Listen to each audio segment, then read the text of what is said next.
Oke teman-teman, selamat malam, ketemu lagi di AWTech Channel. Kali ini kita akan unboxing kit atau modul inverter PSW ya, Pure Sine Wave ya. Ini yang kapasitas kecil. Ini akan kita gunakan dalam rangka backup untuk di kebun hidroponik. Jadi untuk backup pompa hidroponik saat listrik padam, dan kita akan memanfaatkan trafo bekas UPS. Sebetulnya kalau pakai UPS sebetulnya juga bisa. Ini salah satu contohnya adalah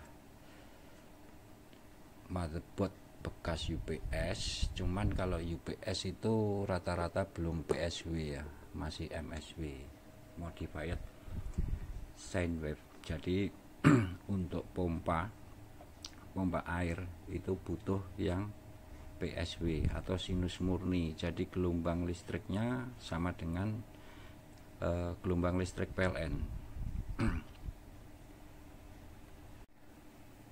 Oke, langsung kita unboxing aja. Ini saya beli di online shop, harganya masih terjangkau ya. Ini kit modul ini kurang lebih 140-an sampai dengan 170.000 tergantung tokonya. Ini kebetulan saya belinya di Shopee. Nanti untuk link pembelian saya sertakan di deskripsi video. Nah, coba kita lihat kayak apa modelnya ini. Ini kalau menurut spek kapasitasnya sampai dengan 500 watt. Bisa dioperasikan dengan sistem inputnya 12 volt DC maupun 24 volt. Jadi penampakannya seperti ini. Packingnya juga lumayan tebal ini.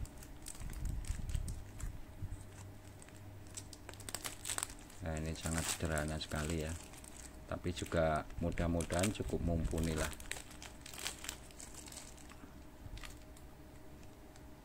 Nah, ini bawaannya, kabel-kabelnya sudah disolder. Ini yang ke ini yang ke output ke trafo. Ini inputnya yang dari aki. Ini kelihatan nggak ini MOSFET-nya pakai jenis apa ini? Nah, ini yang saya beli rangkaian, belum termasuk dengan EGS 002 ya, untuk PWM nya, untuk modul pembangkit gelombang sinus murninya. Jadi kalau ini masih perlu tambahan dengan EGS 002 modul yang seperti ini. Nah, ini harganya kalau di online shop rata-rata sekitar 60, paling mahal 70 lah.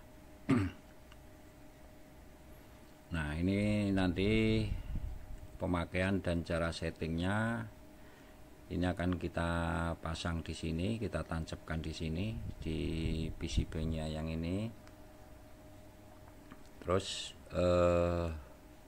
ini rencana akan saya menggunakan dengan sistem 12 volt karena pertama dari sisi baterai juga hemat. Cukup satu baterai VRLA yang akan saya gunakan 18 Ah 12 volt, dan trafo step up nya saya menggunakan trafo bekas UPS. Ini UPS yang rata-rata 1000 VA masih bisa digunakan ya, cuman yang perlu dipastikan adalah dari input sisi primernya ini sisi tegangan rendahnya ini untuk 12 volt. Input yang dipilih adalah lilitan untuk 7 volt. Jadi nanti besok selanjutnya akan kita lakukan pengecekan. Jadi kalau di sisi outputnya yang sini kita kasih tegangan 220, di sini kita ukur dengan apometer 7 volt atau 14 volt. Nah, untuk yang sistem 24 volt sini perlu inputan 14 volt. Nah, ini untuk kabel feedbacknya ya. Jadi inverter ini untuk menjaga kestabilan daripada output tegangannya, dia juga perlu feedback dari sisi 220 nya. Dan ini kalau menurut review-review yang di YouTube maupun review di toko dari penjualnya, ini cukup bagus. Makanya saya penasaran, saya coba beli yang ini untuk bikin inverter PSW atau sinus murni yang nantinya akan kita gunakan untuk beban-beban induktifnya. Jadi beban-beban induktif seperti kipas angin, pompa air, itu kalau inverternya belum sinus murni, kebanyakan peralatan cepat panas atau justru malah kadang tidak bisa berputar dengan lancar. Ini tombol on off nya. Nah, di sini ada regulator. Ini 12 volt sama 5 volt, kelihatan nggak ini? Nah, ini untuk nyuplai di modul EGS nya yang di sini nanti. Modul EGS nya yang ini.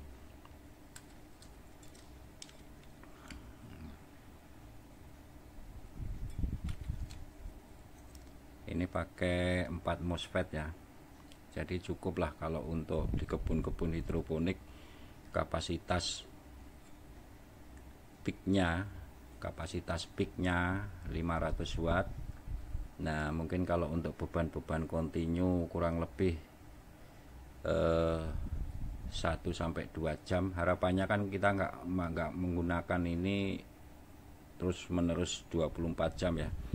Jadi ini juga nanti perlu kita tambahin lagi dari sisi pendinginnya. Untuk lempeng pendinginnya ini masih terlalu tipis, dikhawatirkan cepat panas. Nah, nanti kalau panas otomatis MOSFET-nya juga akan ini. Dan ini pekerjaannya juga rapi. Ini model PCB yang kit begini atau mungkin skemanya ini hampir mirip-mirip yang di webnya Sandi Inverter. Jadi mungkin nanti kalau teman-teman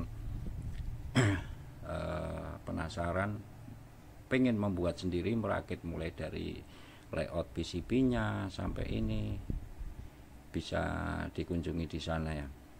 Tapi kalau saya lebih baik beli yang kit-kitan begini. Kalau misalnya ada yang dirasa kurang puas, baru kita lakukan upgrade, mungkin MOSFET-nya kita naikkan kapasitas arusnya.